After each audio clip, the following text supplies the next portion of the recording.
Hi, I'm Micah Clark with the American Family Association. Thank you for joining us today on this video.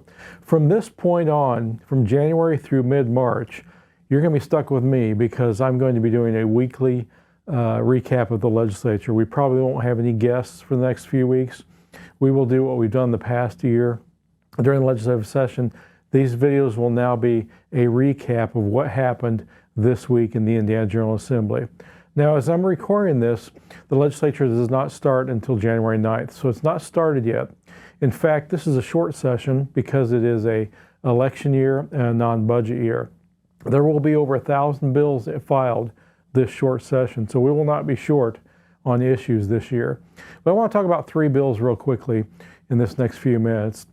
Again, these interviews will be a little shorter, which I think you'll appreciate, and they'll be very fact-based, action-oriented, so I will give you phone numbers, bill numbers, so it's always good to have a pen and pencil. But again, the session hasn't started yet. We've only seen about 100 bills out of the 1,000 we expect to be filed. So I just wanted to mention a couple bills that we're going to talk a lot about these first two over these next few weeks, because I hope these bills really get a hearing. The first bill I want to mention to you is Senate Bill 17, or SB 17. That's authored by Senator Mike Bohacek from Northern Indiana. And this bill is an age verification bill for pornographic websites. What this does is it requires a pornographic website to verify the age to make sure that minor children are not viewing pornography on a website. If the pornography site does not do this, they can be fined by the state and they can be sued by a parent, which is a critical part of the bill. It gives parents the right to sue pornographic websites. Several states have done this to protect children. The other bill is a similar bill. Actually, it's an identical bill. It's the House version of this bill. So I'm really talking about 2 bills in one. Either bill could move. The House version of this bill is House Bill 1036 or 1036. Now, all House bills start off with 1,000. Senate bills start off at 0. So Senate Bill 17 and House Bill 1036 are the identical bill. That bill is authored by Michelle Davis, Representative Michelle Davis in the House. And again, it's an age verification for pornographic websites. As you know, I don't have to tell you, as a parent or a grandparent or just looking around this culture, we live in a very pornographic society. Children can access pornography accidentally or on purpose at a very young age, and many do. And it's a very serious problem. It's a problem for relationships. It's a problem for how this shapes young men and women's views of sexuality in a harmful way. And there's things on these pornographic websites that are just horrible. Recently, I just read a story about Pornhub, which is one of the largest, I think, porn sites in America, being fined for using trafficked women and underage women who were forced to do pornographic videos.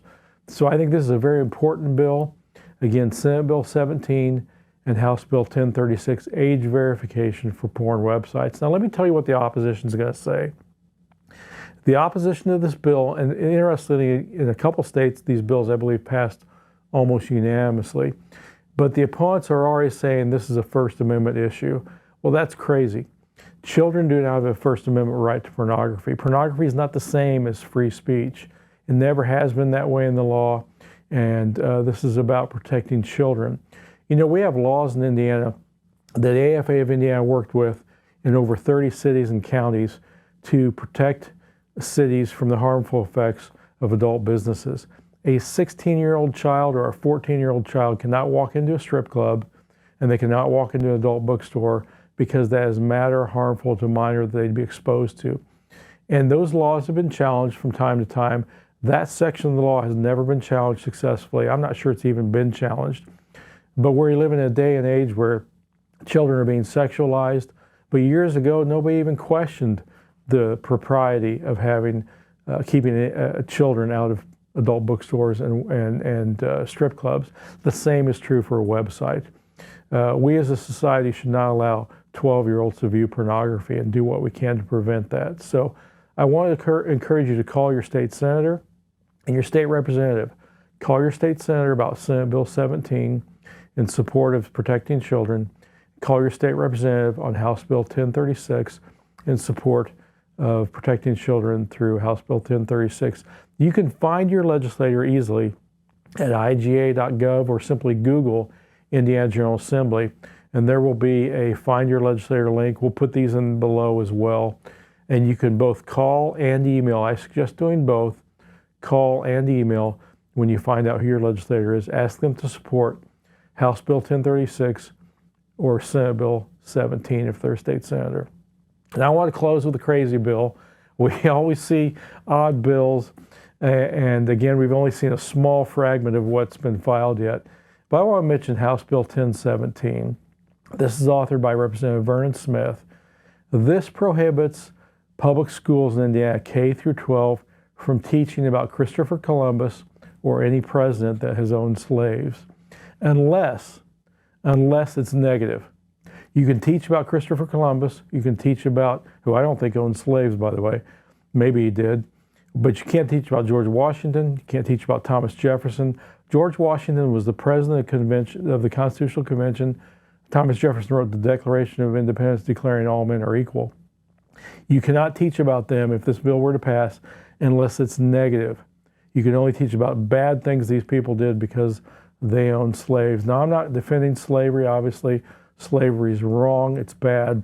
But what these two men did, and there's others this would apply to, but what Washington and Jefferson did is they set up the process of slavery to end at a time when slavery was worldwide.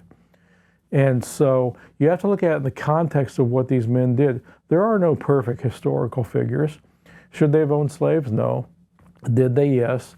Did they set up a system to end slavery? Yes. And I'll just wander into this too. People are thinking, well, but they only counted 2/3 of, or 3/5 of slaves as humans. No, that's not what that's about. The 3/5 compromise was about congressional representation. The southern slaveholding states wanted to count blacks and slaves as 100%. The northerners didn't want to count them at all. They compromised to 3/5. Had they counted slaves and blacks as a 100% person in congressional districting, the South would have had more congressmen and slavery would have lasted longer. It was actually a move by Washington and Adams and others who opposed slavery to limit slavery, to phase it out, and to give the northern states that opposed slavery more power and the southern states less representation. Southern states didn't want to count slaves as 100% because they opposed slavery. No, they wanted more congressional representatives to be counted and to have control in Congress so they could perpetuate slavery. And that's a big misunderstanding when you hear people say, well, they didn't even count blacks as full humans. It wasn't about humanity, it was about congressional representation. And that's just one thing I think this bill really does that is a bad bill. I mean, we need to teach kids good and bad about people and what the good things they contributed to our history. This bill would prohibit a school from even teaching about George Washington, the very first president, in any way unless it's negative.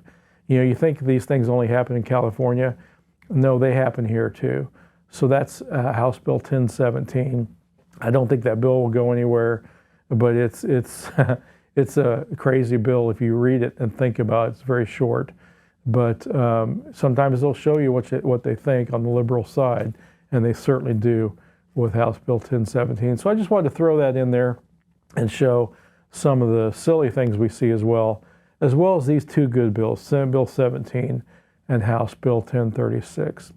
So I hope that was helpful. Next week the legislature will start, and I'll give you an update next week on some things that happened the first week of your Indiana General Assembly. I'm Micah Clark, American Family Association of Indiana. Thank you for joining us, and have a great weekend.